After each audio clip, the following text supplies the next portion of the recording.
akan ada narasumber-narasumber yang sudah melalui kegiatan-kegiatan empirik, bahkan mungkin menegangkan, peristiwa yang unik, menyedihkan, penuh luka, atau masa lalu sekalipun. Tapi meskipun begitu sahabat, semuanya akan NU pada waktunya. Nah.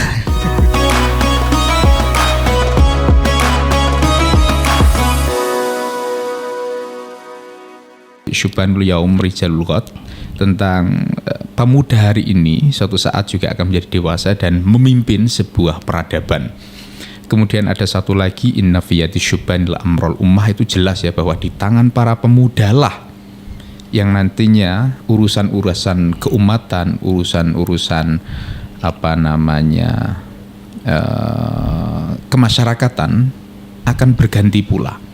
Nah, melihat hal demikian, kita tentu akan melihat dari berbagai macam aspek ya. Kita tentu berbeda dari satu daerah ke daerah yang lain. Saat ini saya sudah bersama Kang Rizal dari Ketua PAC Sawah Besar Jakarta Pusat. Nah, berbicara mengenai ini Kang Rizal, ini panjenengan melihat kepemimpinan anak muda itu lebih bagaimana?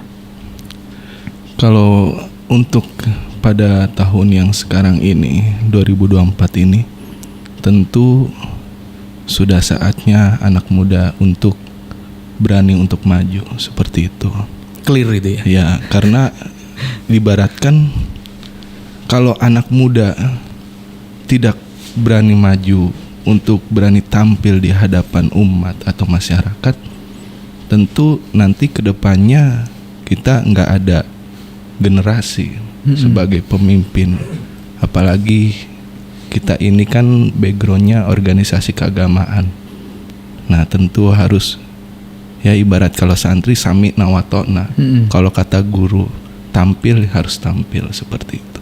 Nah, di situ kita bisa belajar untuk terbiasa sebagai public figure yang mana kita bisa manfaatkan ilmu yang kita punya sehingga masyarakat bisa memiliki ataupun meniru pemimpin yang sedang belajar, yaitu anak muda.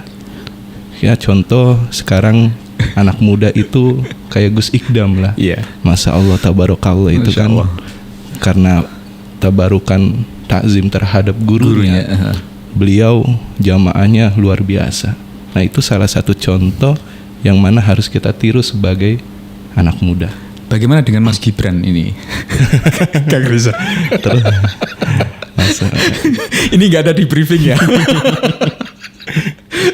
Pertanyaannya kaget.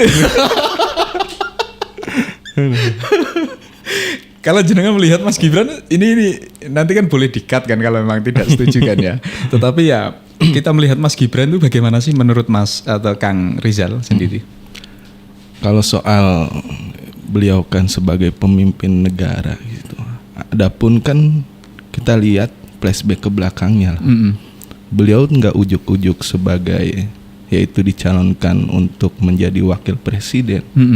Nah, flashback ke belakangnya kan beliau sudah teruji dengan yang namanya sebagai wali kota Solo. Nah, itu kan suatu pelajaran pengalaman beliau. Kita harus belajar dari hal kecil terlebih dahulu, memimpin wilayah kecil terlebih dahulu.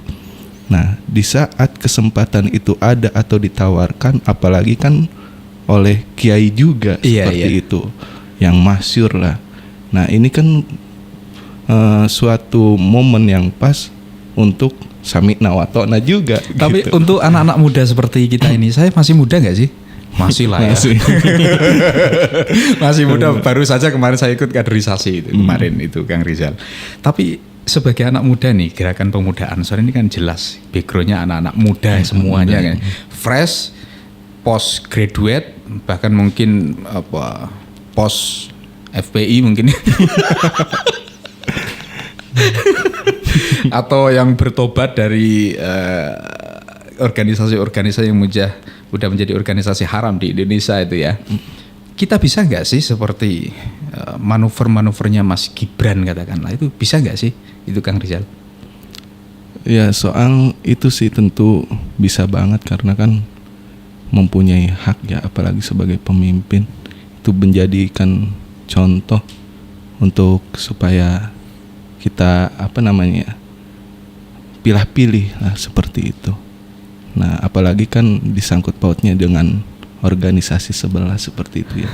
Nah, ini kita harus benar-benar memfilter, jangan gampang ikut sana ikut sini, harus mempunyai ilmu atau pegangan, terutama guru lah.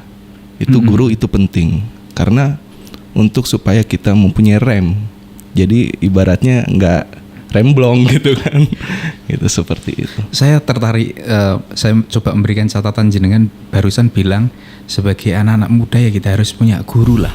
Nah, kita melihat di era sekarang ya anak-anak muda itu banyak sekali yang generasi strawberry. Kayaknya indah di luar tapi mudah layu. Itu bagaimana menurut Kang Rizal sendiri? Nah, kalau saya kan backgroundnya background santri. Ini saya cerita pengalaman saya ya, yang dahulu. Nah, ibaratnya dulu itu benar-benar booming kan, apalagi yang namanya takbir seperti itu. Nah, apalagi jiwanya jiwa anak muda kita kan, yang dibungkus dengan keislaman, keagamaan, tentu kita gampang mudah ikut. Nah, di situ saya mempunyai guru.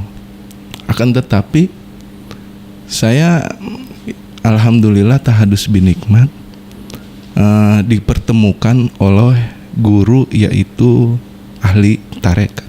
Berarti jenengan punya masa lalu ini ya? Iya. Nah, sebelum masuk di masa lalu ini Kang Rizal, bisa ceritakan dulu nggak untuk perjalanan panjenengan mengenai masuk di keansoran di Sawah Besar ini? Perjalanan mulai dari mana? Dulu saya punya pemikiran seperti ini. Tidak perlulah ikut struktural NU. Loh, saya lahir dari keluarga NU, lingkungan saya dari NU, amaliyah keluarga saya juga amaliyah NU. Ngapain saya ikut struktural NU? Saya cuman kultural aja dah, seperti itu. Nah, alhamdulillah Allah mempertemukan saya dengan salah satu guru. Di situ beliau menginstruksikan bahwa kamu nanti setelah menikah harus ikut, yaitu masuk ke dalam struktural NU. Nah, saya di situ teringat betul setelah nikah langsung mencari-cari tuh di Google lah. Saya kan dulu nggak kenal Ansor, kenalnya Banser, karena yang lebih sering muncul di media ataupun lapangan kan Banser gitu. Nah, ternyata NU itu ada organisasi pemuda namanya Ansor. Nah, di situ saya baru masuk Ansor. Nah, itulah penyelamat bagi saya, dipertemukan oleh guru yang namanya ahli zikir, ahli tarekat. Kan ibaratnya beliau nggak sembarangan berbicara. Kalau disuruh jalan kamu ke sini, jalan kamu ke situ, beliau itu nggak sembarangan nyuruh, akan tetapi pasti mendapat petunjuk terlebih dahulu. Ya, itulah perbedaan ulama yang ahli tarekat sama yang syariat biasa. Gitu. Ulama dengan baru mungkin. Ya, bisa itu. Berarti panjenengan pernah masuk di sebuah organisasi? Iya, pernah. Dulu pertama kali saya melihat itu pada zaman waktu saya sekolah. Nah, pada waktu sekolah saya melihat media berita waktu ada acara di Monas, kalau nggak salah tuh di Monas. Nah, orang-orang lagi pada kumpul itu dipukul-pukulin. Nah, itu Ahmadiyah katanya ya, seperti itu. Nah, itu kan benar-benar booming. Nah, saya sampai punya pikiran, ini kok ormas ini kok ngejelekin Islam banget gitu kan. Nah, saya mencari tahu dengan sendirinya. Nah, kebetulan wilayah markas mereka itu kan dekat dengan wilayah saya. Nah, saya ikutin pengajiannya situ setiap hari Minggu. Saya perhatikan, loh, kok pengajiannya sama kayak NU? Ada marhabaan, ada ziarah kubur, ada tawasulan dan lain sebagainya. Ini sama kayak NU kok. Wah, berarti ini ya persamaan dengan NU lah, seperti itu. Nah, disitulah dengan saya mengikuti mengikuti, yang tadinya mau mencari tahu akhirnya terbawa dengan sendirinya. Itu saya belum mempunyai guru pesantren waktu masih sekolah itu kan. Iya. Nah, ya itu pada akhirnya ya berjalannya waktu timbullah rasa cinta, ngefan lah kalau kata anak zaman sekarang mah. Kalau kata anak santri mah jadi muhibbin lah, seperti itu. Nah, setiap ada aktivitas mereka saya mengikuti. Nah, walaupun Aktivitas organisasi ini. aktivitas misalkan kalau ada instruksi turun demo atau apa. Berarti ini sebelum masuk di Ansor ya? Iya, sebelum masuk di Ansor. Nah, terus saya pindah ke Bogor. Karena saya sudah lulus sekolah. Nah, saya pindah kuliah sambil mesantren. Nah, di situ juga saya masih terbawa dengan nuansa-nuansa ya organisasi tersebut. Gitu. Berarti jenengan sudah pernah mengalami ketika turun di lapangan, kemudian jenengan bilang, saudara, antek asing takbir. Itu sudah pernah berarti ya? Iya, sampai ibaratnya ya, karena saya jiwanya jiwa santri, terus background saya kalau kata guru punya punya bakat dakwah gitu ya. Nah, saya mengikuti dakwahnya itu cara model mereka juga, dengan tutur bahasa yang sama, dengan nada yang sama, bahkan gaya rambut. Gaya rambut. Model ini ya, mohon maaf itu. ini Kang Rizal. Ini kalau pembicaraan ini aman ya kira-kira ya? Ya, amin ya. Ini kalau saya lanjutkan artinya kita akan mengelupas berbagai macam hal, tetapi kalau kita mencari yang adem-adem ya yang adem-adem sebatas pengalaman, kemudian cara menghindarinya begitu saja. Tapi kira-kira nyaman ya? Insya Allah nyaman. Nah, di dalam fase itu Kang Rizal, panjenengan bergabung itu merasa nyaman, damai, apa selalu terusik di benak panjenengan? Bergabung ke mana yang Organisasi ini yang ini menggunakan sih. entitas saudara gitu. Oh, yang organisasi sebelah. Di saat saya masih belum dikasih rem sama guru yang dipertemukan sama guru yang di Tangerang itu, saya merasa saya paling Islam gitu. Apa yang dibicarakan oleh mereka itulah yang paling benar. Jadi selain mereka semuanya salah gitu. Karena ya amal ma'ruf nahi mungkarnya itu loh yang giroh bikin kita semangat jiwa muda untuk keislamannya itu yang bikin wah bener nih, kita harus ikutin nih gitu. Di umur berapa saat itu Kang Rizal? Ya waktu sekolah sampai lulus masih kuliah, bukan lulus kuliah, masih kuliah. Ya berarti kisaran 20 ke atas ya, 17, makan masih sekolah 17 ya, 20 ke atas. Nah, terus setelah mau lulus, saya baru dipertemukan sama guru yang di Tangerang itu. Melihat fakta demikian dan jenengan di fase itu, apakah yang Anda alami saat itu nyaman sekali? Maksudnya ini sudah benar nih langkah saya ini untuk hijrah. Iya. Nah, inilah ada cerita. Saya kan mesantren itu di Bogor itu pesantren Salafi ya. Berarti belajar ngaji kitab. Nah, terus saya riadoh, kalau bahasa santri itu riadoh ya. Itu di Tangerang. Nah, tapi riadoh saya itu di Tangerang itu sambil, kalau bahasa santri ini pasaran, ngelogat kitab lah. Nah, saya masih, kalau ini kan kalau santri Salafi itu nggak harus pakai koko, pakai kaos, sarung, peci miring juga depan guru enjoy aja gitu kan, sambil ngerokok, ngelogat kitab, ngopi. Nah, itu saya dulu punya koleksi kaos-kaos yang wajah-wajah mereka itu, tokoh-tokoh mereka saya pakai dengan PD-nya. Ternyata diam-diam guru saya memperhatikan betul kan. Nah, lalu berjalannya waktu, setelah saya ibaratnya mau nikah, saya kan minta ininya juga, saya punya wanita nih. Iya. Nih gimana nih Bi? baik gak buat saya nih. Pada zaman itu, nah barulah saya dikasih pemahaman atau dikasih pencerahan, dipanggil oleh guru. Saya kaget kan, dipanggil, dimasukkan ke dalam suatu ruangan. Namanya guru kan kalau tempat zikir atau riado dia punya tempat khusus. Iya. Gitu, yang nggak boleh sembarangan orang lain bisa masuk, termasuk keluarga maupun santrinya. Saya disuruh masuk ke situ, berdua berhadapan sambil duduk sila. Kamu sini, ya. Nabi mau ngomong, kamu ikhlas ridho nggak? Nama kamu kan Rizal Muzaki. Nah, Abi pengen kamu ganti nama, tapi namanya tetap Rizal Muzaki, cuman sebutannya saja diganti dengan Zaki. Karena menurut Abi Rizal ini keras gitu, arogan dan lain sebagainya. Supaya hati kamu lembut, menerima kesalahan, menerima nasihat. Kamu ikhlas nggak dipanggil Jaki?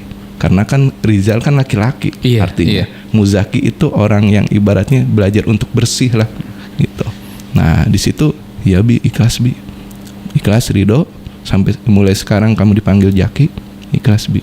Nah di situ baru ya Abi mau ngomong pelan-pelan, ya ngomong tentang organisasi mereka gitu yang kamu mau tahu nggak si organisasi tersebut gini gitu.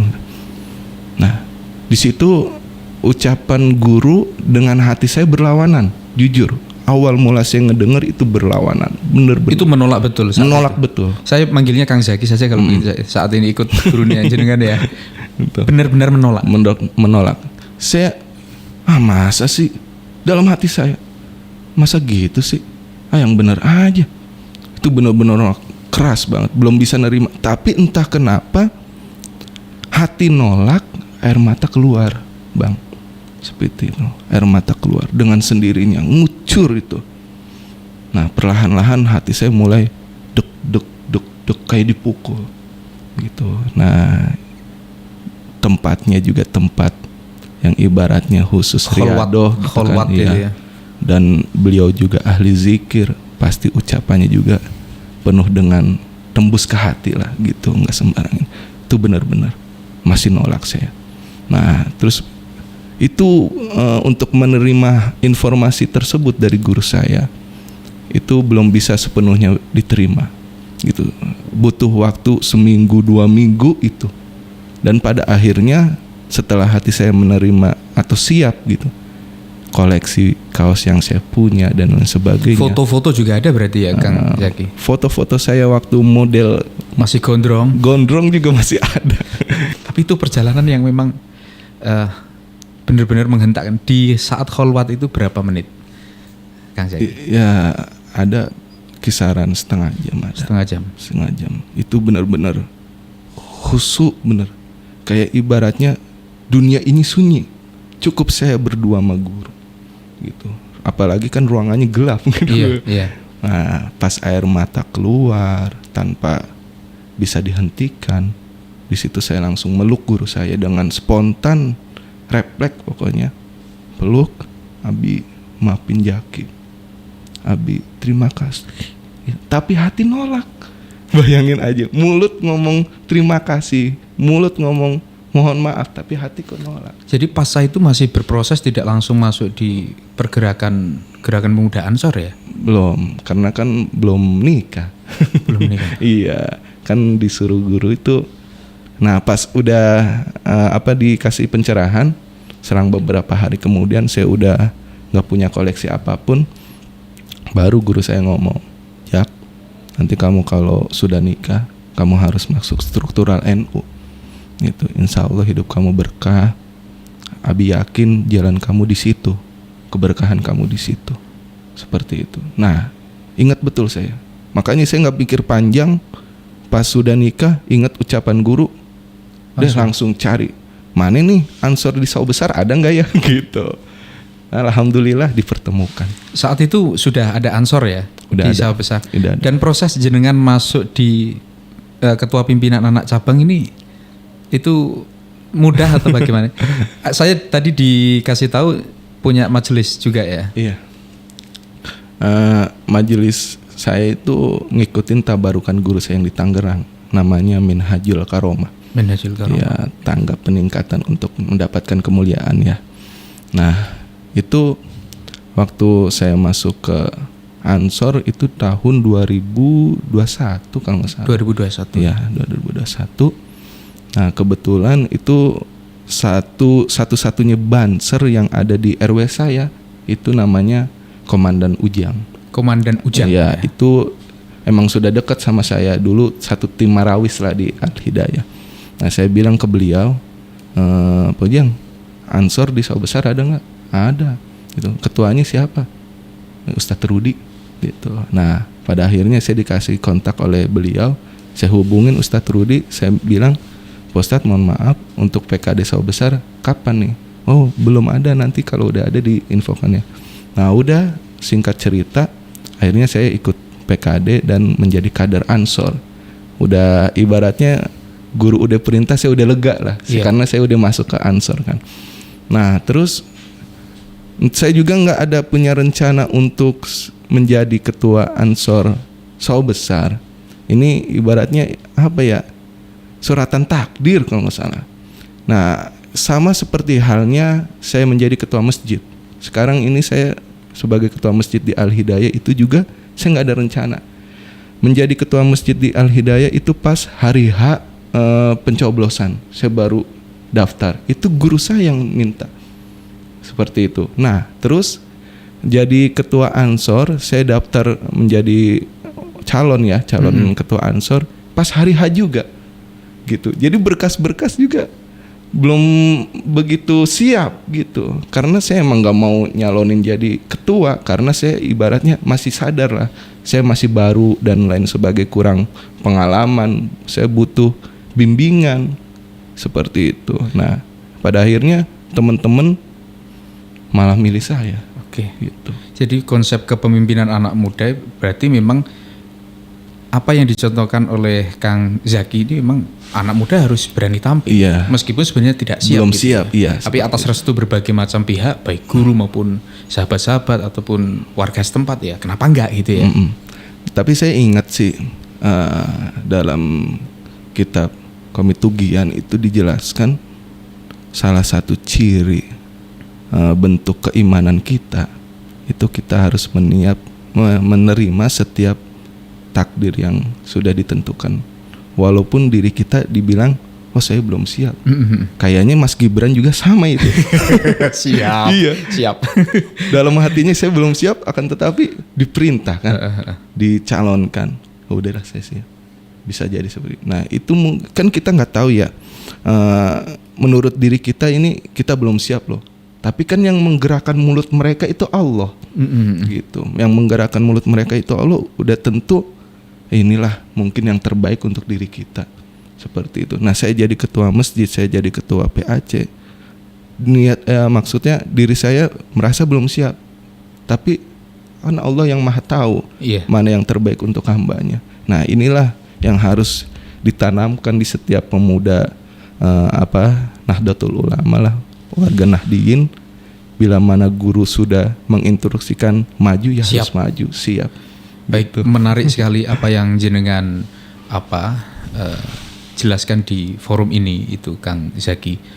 Dan sebenarnya secara jujur saya ingin tahu lebih banyak lagi, tetapi karena mau tidak mau harus dibatasi oleh waktu kan. Ya.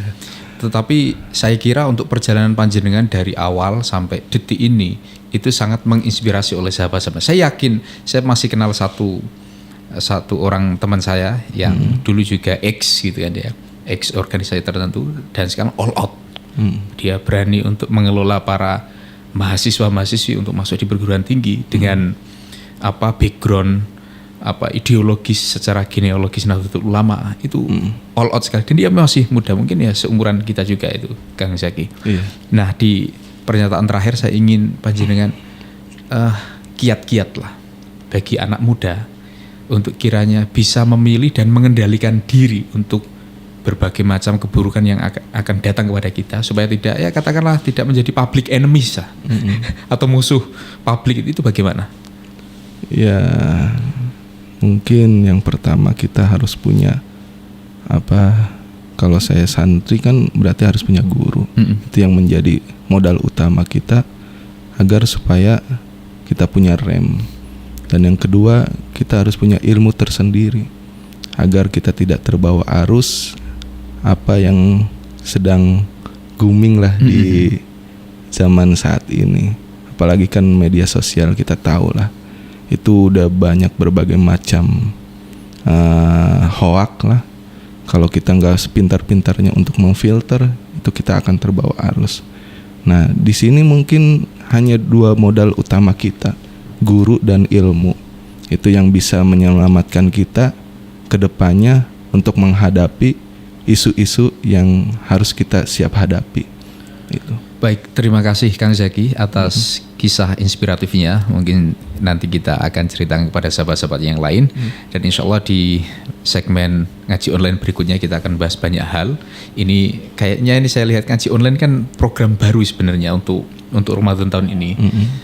Saya nggak tahu bagaimana itu, katanya memang harus ada program baru yang berbicara mengenai itu. Dan memang dibatasi rata-rata 20 menit. Tapi saya pikir, apakah 20 menit ini cukup untuk sekira salah satu narasumber dengan berbagai macam latar belakang untuk menjelaskan apa yang menjadi kegelisahan dan lain sebagainya. Ya cukup gak cukup ya, mungkin lebih 10 menit atau 7 menit ya, saya kira cukup ya. Terima kasih Kang Zaki atas sama-sama waktunya. Sahabat dimanapun Anda berada, demikian kebersamaan kita bersama Kang Zaki. Saya ikut guru beliau saja lah untuk memanggilnya Kang Zaki ya. Amin. Atas berbagai macam kisah-kisahnya, insya Allah semoga bermanfaat untuk sahabat-sahabat dalam menjejakkan kaki di mana takdir itu akan mengawal kita. Akhirnya mohon maaf, wallahul muwaffiq. Assalamualaikum warahmatullahi wabarakatuh.